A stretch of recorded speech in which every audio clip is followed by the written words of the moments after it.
자, 오늘 본문 1절에 보니까 바울은 자기 자신을 가리켜서 뭐라고 말합니까? 나는 예수 그리스도의 종이다 라고 이야기를 합니다. 바울 서신의 아주 뚜렷한 특징 중에 하나입니다. 자기 자신을 뭐라고 소개를 하느냐. 편지를 받는 교회와 그 공동체를 향하여서 나는 누구다라고 소개를 하는 것인데, 바울의 특징 중에 하나가 나는 종이다, 나는 예수의 종이다라고 하는 부분입니다.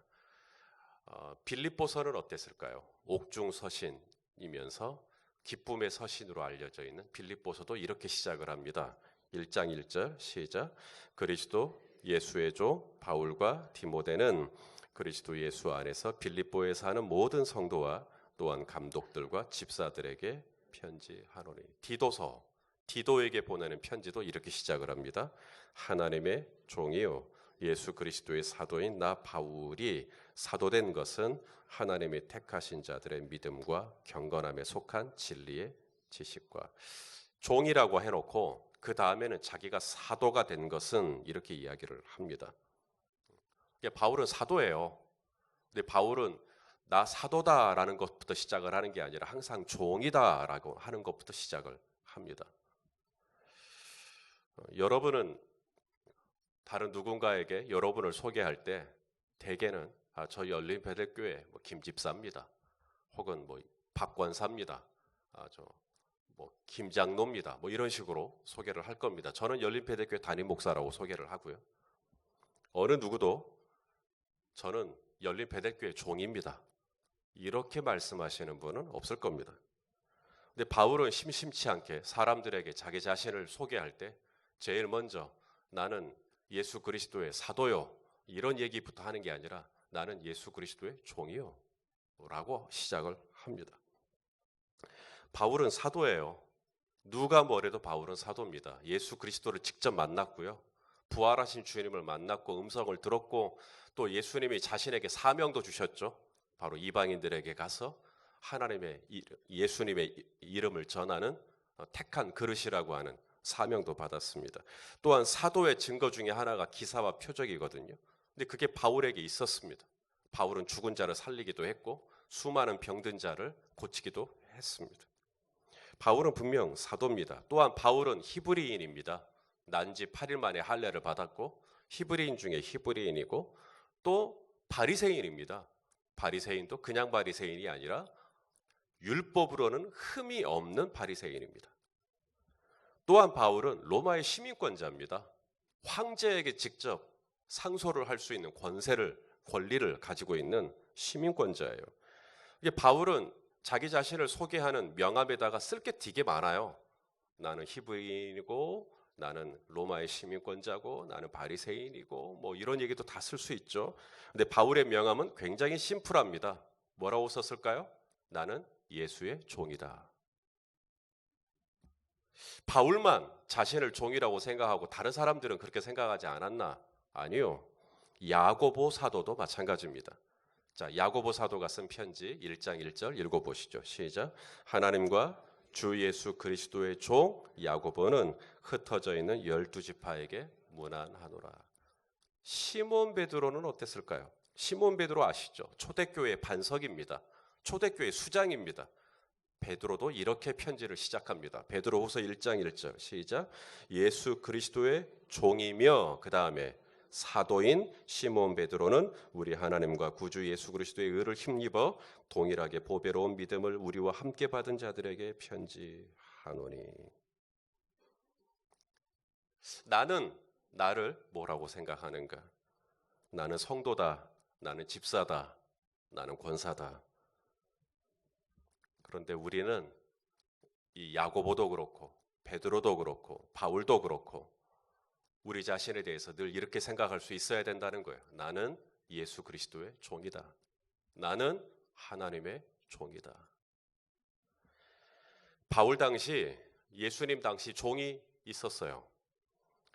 당시에 종이 될 수 있는 몇 가지 조건들이 있는데 경우가 있는데 첫째는 돈을 못 갚아서 종이 됩니다. 돈을 제가 문수원 집사님한테 빌렸는데 제가 문집사님한테 못 갚으면 저는 문집사님의 종이 되는 거예요. 왜냐하면 육체로 때워야 되니까. 실제로 그런 일이 있었습니다. 열왕기하 4장에 보면 엘리사 선지자에게 한 과부가 찾아옵니다. 그리고는 자신의 두 아들이 종으로 팔리게 생겼다는 거예요. 도와달라고 사정을 이야기를 합니다. 자, 4장 1절을 한번 읽어보시죠. 시작. 선지자의 제자들의 아내 중에 한 여인이 엘리사에게 부르짖어 이르되 당신의 종 나의 남편이 이미 죽었는데 당신의 종이 여호와를 경외한 줄을 당신이 아시는 바니이다. 이제 빚준 사람이 와서 나의 두 아이를 데려가 그의 종을 삼고자 하나이다. 이게 당시에 일반적인 돈을 빌렸는데 못 갚으면 종이 되는 겁니다. 그래서 빌린 돈을 다 갚을 때까지 일하는 것이죠. 또한 종이 되는 경우는 전쟁에서 패했을 때 상대방 나라에 가서 종으로 사는 것입니다. 여호수아가 가나안에 들어왔을 때 이 기브온 족속이 겁을 먹었어요. 왜냐하면 막 요단강이 막 말라버리고 여리고성이 막 무너져 버리고 막 이런 일들을 들을 때 기브온 족속 사람들이 겁이 나갖고 변장을 합니다. 그리고 먼 나라의 사신인 것처럼 여호수아에게 다가와 화친을 요구하죠. 여호수아는 속아갖고 그들하고 화친을 맺어버립니다. 그리고 난 다음 들통났죠. 이 사람들이 가나안 사람들이었구나. 가나안 사람들 죽여야 되는데 죽일 수가 없게 생긴 겁니다. 왜냐하면 화친을 맺어버렸기 때문에. 그러면 이 사람들을 살리긴 살려야겠는데 어떻게 할까? 결국은 종처럼 부립니다. 자, 말씀을 통해 확인하겠습니다. 여호수아 9장 20절 21절 시작. 우리가 그들에게 맹세한 맹약으로 말미암아 진노가 우리에게 임할까 하노니 이렇게 행하여 그들을 살리리라 하고 무리에게 이르되 그들을 살리라 하니 족장들이 그들에게 이른 대로 그들이 온 회중을 위하여 나무를 패고 물을 깃는 자가 되었더라. 여러분, 나무 패고 물 깃는 사람이 누굴까요? 주인일까요? 종일까요? 종이죠. 전쟁에서 패했기 때문에 종으로 부리는 겁니다. 종이 되는 경우가 되는 것이죠. 또 하나, 종이 되는 경우는 자기 부모님이 종일 때. 태어나자마자 그는 종입니다. 내 의지가 아니에요. 내가 종이 되고 싶어서 종이 된 거 아닙니다. 내가 돈만 갚을 수 있었으면 종이 되지 않을 수 있어요. 전쟁에서 패하지만 않았으면 종이 되지 않을 수 있어요. 내 부모님만 잘 만났어도 종이 되지 않을 수 있다는 겁니다. 그래서요, 종은 두 종류의 종이 있어요. 마지못해 되는 종이 있습니다. 정말 싫은데 어쩔 수 없이 되는 종이 있죠. 오늘 바울을 보십시오. 오늘 베드로를 보시고요. 야고보를 보십시오. 저들은요, 사도입니다. 그런데 사도 이전에 그들은 자신들이 종이라고 먼저 이야기를 꺼냅니다. 만일에 저들이 억지로 어쩔 수 없이 정말 싫은데 자신이 종이 되었다고 한다면 사도라는 직분보다 종이라는 신분을 먼저 내세울 수 있을까? 어쩔 수 없이 종으로 사는 자에게 나올 수 없는 태도죠. 그래서 이스라엘의 종에는 두 종류가 있어요. 귀가 뚫린 종이 있고요. 귀가 막힌 종이 있습니다. 무슨 말이냐면 이스라엘은 자기 동족을 이제 종으로 삼아요. 이제 빚을 졌으니까 종으로 삼습니다. 영구적으로 삼을 수가 없어요. 아무리 빚을 졌고 빚을 못 갚아서 내 종이 되었다 하더라도 6년만 부릴 수 있습니다. 7년째 되는 그 종이 나의 종이 된 지 7년이 된 안식년이 되면 그 종을 풀어줘야 됩니다. 그게 이스라엘의 법이에요. 아무리 나에게 갚아야 될 돈이 여전히 남아 있어도 나는 풀어줘야 합니다. 율법이 그래요. 자, 신명기 율법을 보시죠. 신명기 15장 12절 시작. 내 동족 히브리 남자나 히브리 여자가 내게 팔렸다 하자. 만일 6해 동안 너를 섬겼거든 7째 해에 너는 그를 놓아 자유롭게 할 것이요. 이게 법입니다. 그래서 어떤 종이든 내가 이 집의 종이 되었으니 나는 이제 평생 이렇게 빌어먹고 살아야 되는구나 라고 생각할 필요가 없습니다. 6년 동안 열심히 그 집에서 봉사해 주면 7년째 되는 해에는 자유가 보장되어 있습니다. 그러면 이제 7년만 손꼽아 기다리면 되죠. 달력에 일일이 X자 표시해 가면서 이제 7년만 기다리면 되는 겁니다. 그런데 어떤 종들은요. 어떤 종들은 그 자유를 포기합니다. 다시 말해 7년이 되었고 안식년이 되었고 이제 자유인이 될 수 있는데 그 자유를 포기해요.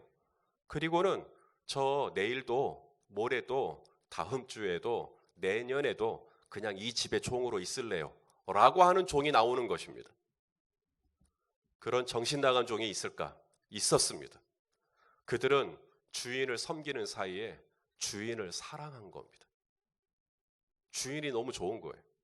그래서 이 주인하고 계속 살고 싶은 거예요. 그런 종들이 나옵니다. 그래서 그들은 자신들이 자발적으로 원해서 헌신하는 마음으로 저 종이 되겠습니다. 이 종들은 그냥 두면 안 됩니다. 이 종들은 정말 너 나랑 같이 살래? 네.